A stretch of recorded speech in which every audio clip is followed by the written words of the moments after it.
Mais là, c'est un chemin de croix pour les gens. Ça marche pas. 569 millions qui ont été dérobés à ces gens-là. Aïe, aïe. À partir de notre article, finalement, ils réussissent à se faire rembourser. Et là, ce qu'on vient d'apprendre... Yves Daou. Check bien ça. Il appelle le centre antifraude. Personne ne répond.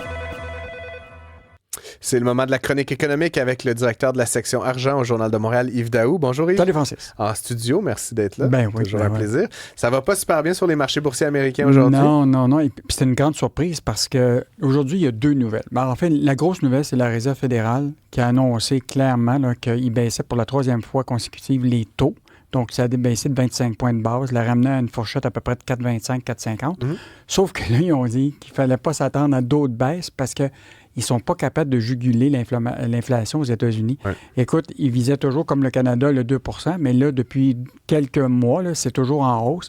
Donc, l'économie est en hausse, le chômage est super bas, l'inflation est quand même élevée, tous les indicateurs sont au vert. Mais l'inflation est élevée, donc ils veulent baisser les taux d'intérêt pas aussi vite. Et là, évidemment, le marché a réagi.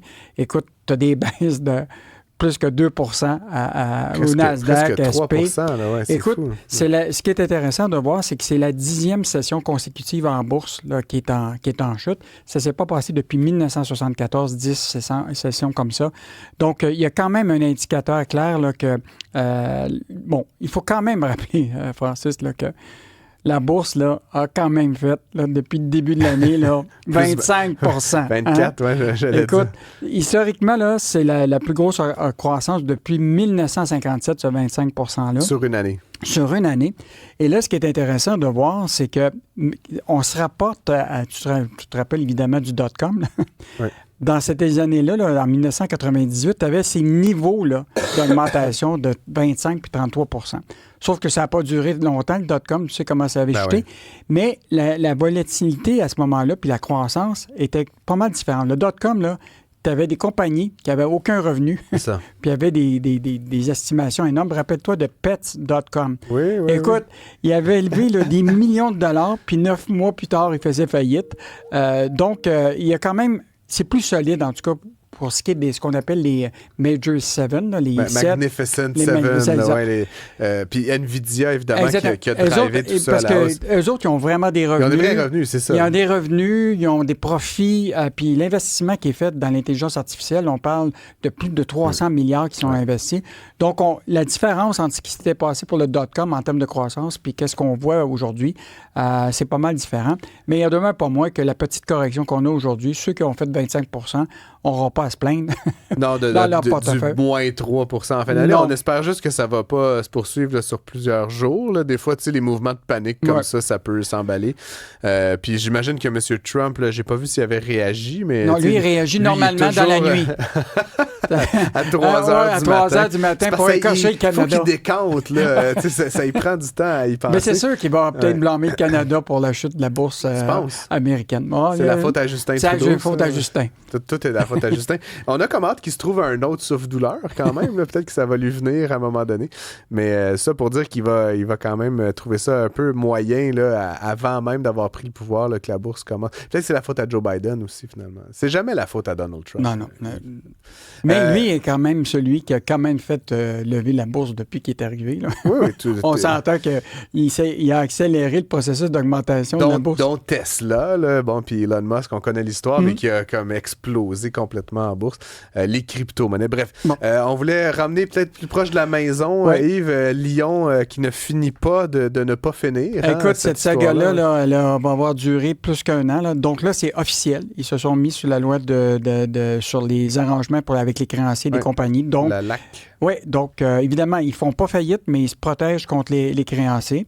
Donc, évidemment, l'entreprise n'a pas été capable de s'entendre avec ses prêteurs. Là. Le prêt urgent avec la Caisse de dépôt de 30 millions, le 167 millions avec d'autres prêts.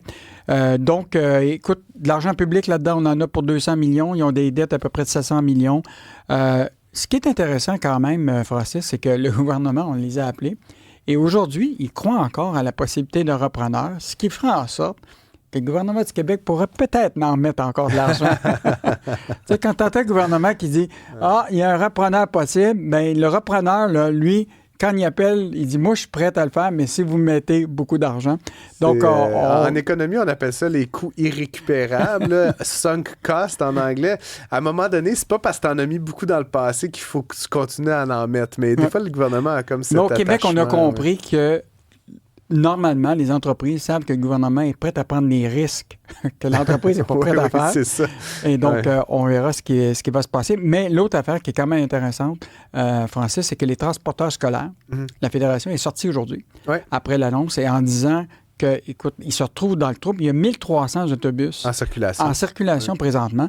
Et donc, eux autres, ils ont été imposés, n'oublie pas par décret, d'acheter les autobus de Lyon. Avec des subventions. Avec des subventions. Et donc, là, aujourd'hui, ils se retrouvent avec, évidemment, des autobus dont la durée de vie était prévue de 12 ans. Puis donc, toutes les garanties, puis tout le support qui doit exister. Et la compagnie n'existe plus. Elle n'existe plus. Donc, il demande au gouvernement clairement là, d'arriver avec des nouvelles façons de voir. La compagnie existe encore. Là. Elle existe encore. Sur la protection des créanciers, mais je veux dire... Mais ça va prendre un repreneur pour maintenir, dans le fond, à flot cette compagnie. Tu crois pas, toi, qu'il y a quelqu'un qui va acheter ça, peut-être pour $1 symbolique, puis essayer de repartir? Je veux dire...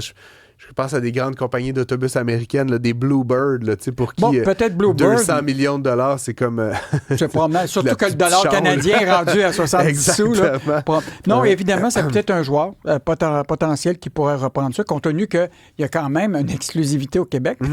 Autrement dit, si, mettons, les Américains achètent la compagnie, demain matin, ils ont un contrat exclusif pour toutes les commissions scolaires au Québec. Je ne suis pas un grand connaisseur du marché des bus, là, mais il me semble dans le domaine de l'automobile, là, faire de la maintenance et tout ça, c'est quand même, il y a de l'argent à faire là-dedans, là, de ramener au garage, là, puis changer les patentes. Là, les concessionnaires font énormément de sous avec la maintenance. La question que va se poser Bluebird, c'est est-ce que la compagnie ou un autre, est-ce qu'il y avait la bonne technologie? Parce qu'il y en demeure pas moins que tu vas t'assurer que la production soit faite ici, même au Québec.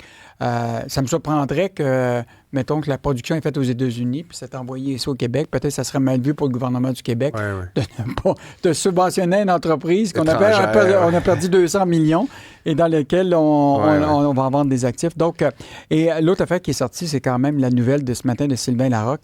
Il y avait une division de camions léger, là, électrique. Et donc, j'en vois à l'occasion qui circule. Mais là, ils ont mis fin à cette division. La SAQ en avait acheté. Puis le CN aussi.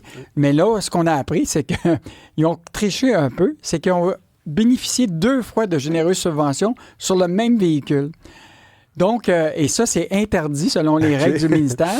Et ça, c'est pas très, très bon pour eux autres. Non. Donc, autrement dit, il y avait un camion qui était défectueux.